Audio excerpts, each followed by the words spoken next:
Malam Jumat saat itu, ayahku mengajakku untuk ikut ke paguyubannya.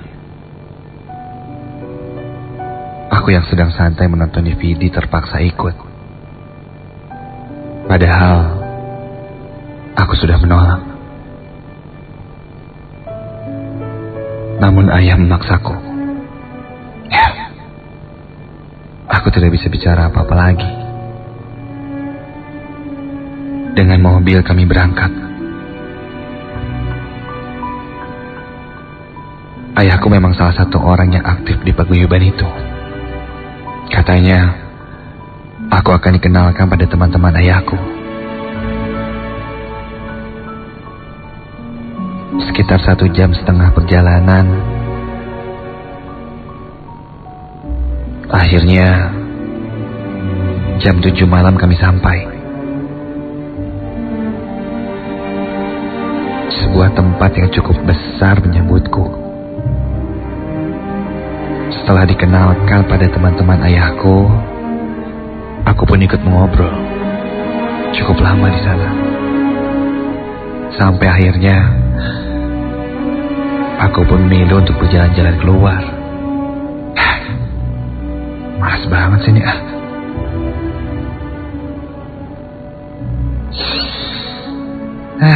Kesini seger udaranya.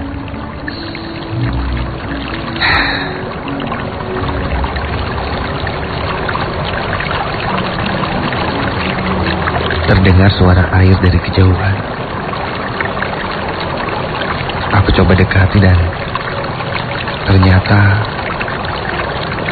di sebelah bangunan ini adalah sungai. Saat itu malam hari, jadi sangat gelap.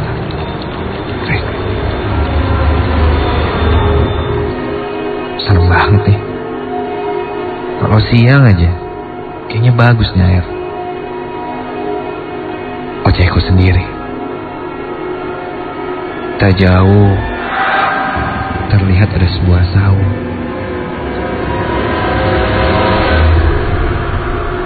Aku pun memilih duduk di sana. Aku berselonjor dan mulai memainkan handphoneku.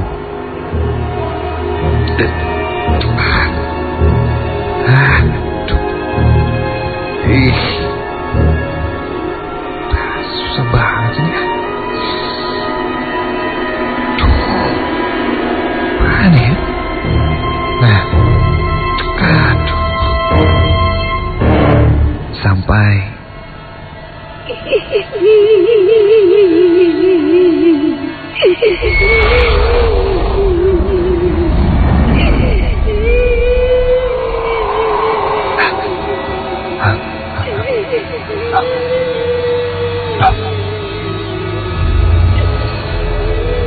bulu kuduku tiba-tiba saja berdiri.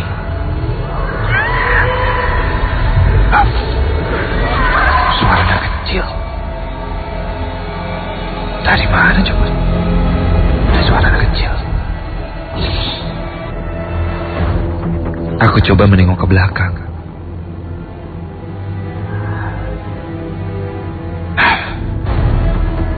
Tidak ada siapa-siapa. Dan tiba-tiba saja saat aku melihat ke depan lagi, seorang anak kecil sudah berada di depanku. Aku memandangnya heran. Dan dia mulai berjalan selangkah demi selangkah datang menghampiriku. Tubuhnya kecil kurus. Sekujur tubuhnya basah. Dia memakai kaos berwarna merah dan celana pendek hitam sambil telanjang kaki.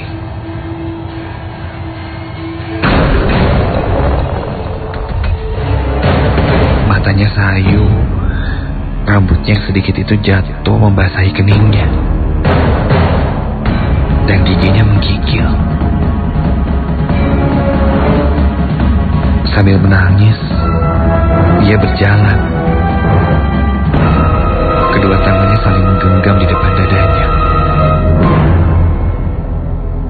Sampai di depanku,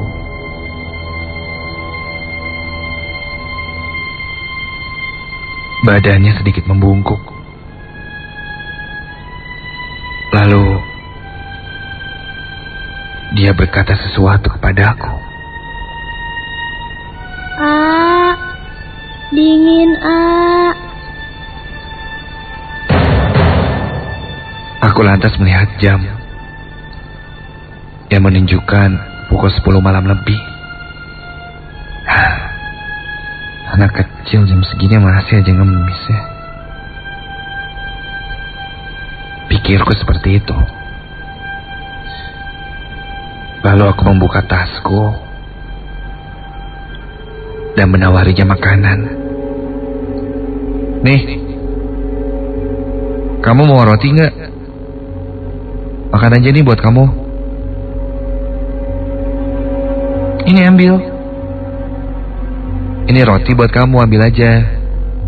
Kamu kelaparan kan? Ini bawa nih. Ini bawa. Hei.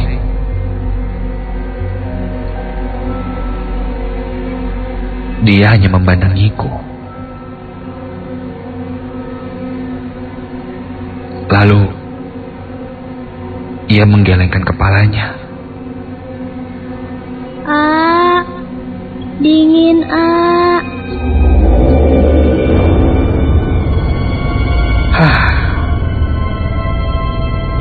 Ya udah, kamu maunya apa? Kasih makanan gak mau? Mau apa? Sarung,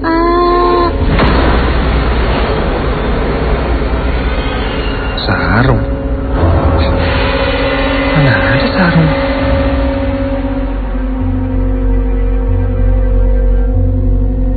Aku pun menengok kiri dan kanan, mencari sarung. Mana sarung? Ini ada sarung. Siapa nih? Ternyata di sela-sela saung itu ada sebuah sarung. Aneh. Perasaan tadi aku nggak lihat. Udah, aku mengambilnya dan memberikannya pada anak kecil itu. Dia langsung mengambilnya dan membalut tubuhnya dengan sarung. Dan tanpa berkata apa-apa, dia langsung pergi. Aku perhatikan. Aku terus perhatikan anak kecil itu pergi. Dia berjalan tertatih. Langkahnya begitu kecil. Sesekali badannya terlihat bergetar.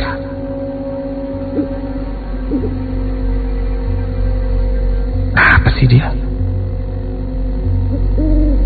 Sampai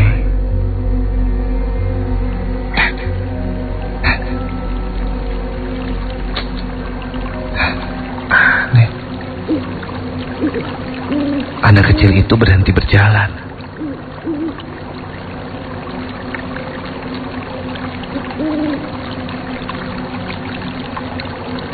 Dia membuka lebar-lebar kakinya kali ini.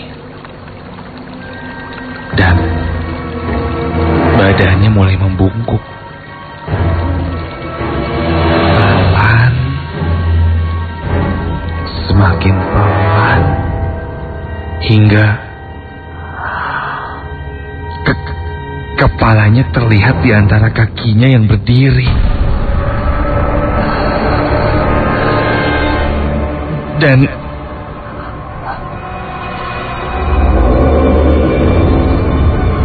astaga!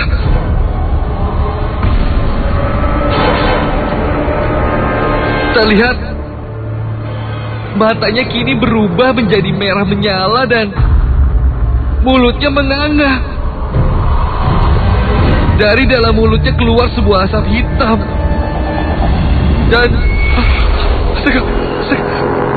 dia mulai berjalan mundur sambil kepalanya masih berada di antara kedua kakinya itu. Berjalan mundur ke arahku.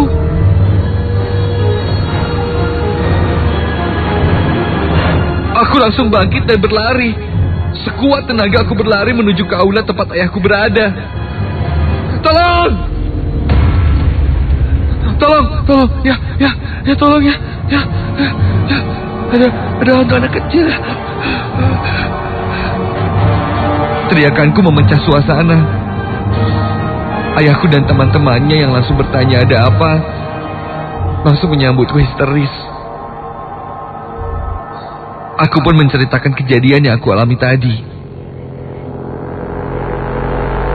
Semua dari teman-teman ayahku berkata, belum pernah melihat penampakan anak kecil di tempat ini. Aku pun langsung memaksa ayah untuk pulang. Saat itu juga,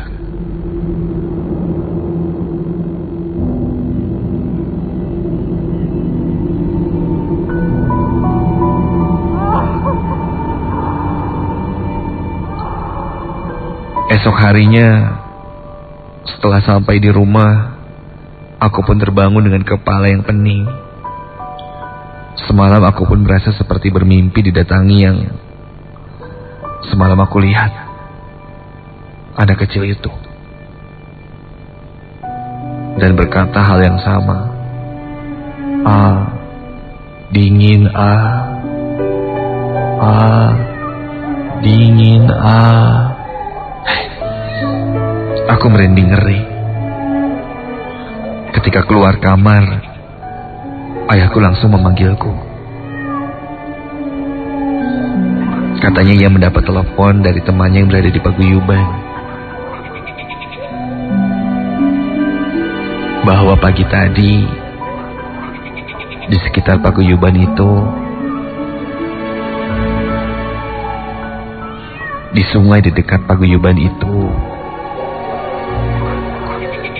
ditemukan jasad anak kecil yang hanyut meninggal. Dan katanya ciri-cirinya adalah anak kecil itu masih terbalut sebuah sarung dan sama persis seperti yang aku temui dan aku ceritakan tadi malam.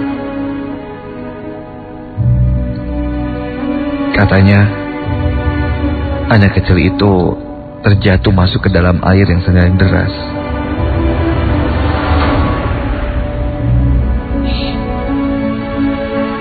Dan ia terbawa hanyut oleh arus air yang sedang deras itu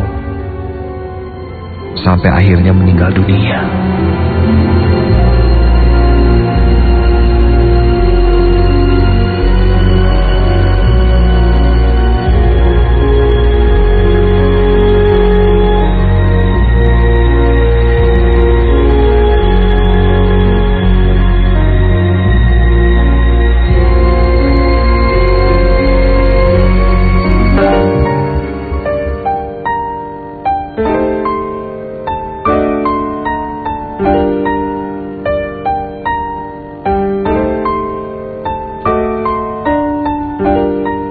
Itu tadi cerita terakhir untuk Nightmare Side malam hari ini, Insan Muda.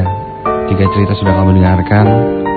Entah pengalaman nyata dari Insan Muda yang telah mengirimkan di nms@ardenradio.com.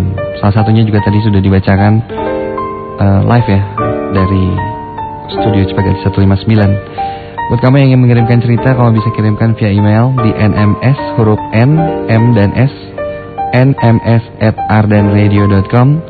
Atau mungkin kamu juga bisa share di websitenya Nightmare Side di www.ardennightmareside.com.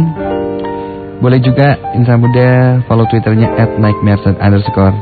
Untuk merchandise kita punya kaos tim Nightmare Side yang bisa kamu beli di Cipaganti 159, harganya Rp100.000 aja. Dan terima kasih buat teman-teman yang udah hadir di Cipaganti 159. Sekali lagi ada teman-teman dari Ghost Rider, terima kasih juga untuk teman-teman dari ada Insan Muda dari Depok yang mendengarkan langsung di sini. Ada dari Dayakolot, terima kasih juga buat teman-teman dari TSB, Moa, Member of Ardan, dari Jalan Suci, dan beberapa tadi ada Insan Muda juga yang mendengarkan ya, yang tadi belum sempat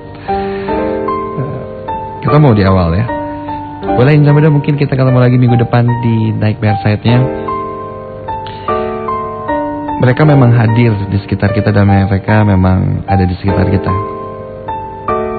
Baik terlihat ataupun tidak terlihat, baik terasa ataupun tidak terasa, baik tercium maupun tidak tercium. Mereka selalu ada di sekitar kita. Meskipun kita tidak sedang sendirian. Apalagi ketika kita sedang sendirian. Mereka siap menemani kamu. Selamat bermimpi buruk. Dimas pamit. Assalamualaikum warahmatullahi wabarakatuh. Sampai ketemu lagi di Nightmare Side minggu depan. Dan selalu ingat, jangan pernah mendengarkan Nightmare Side ini sendirian.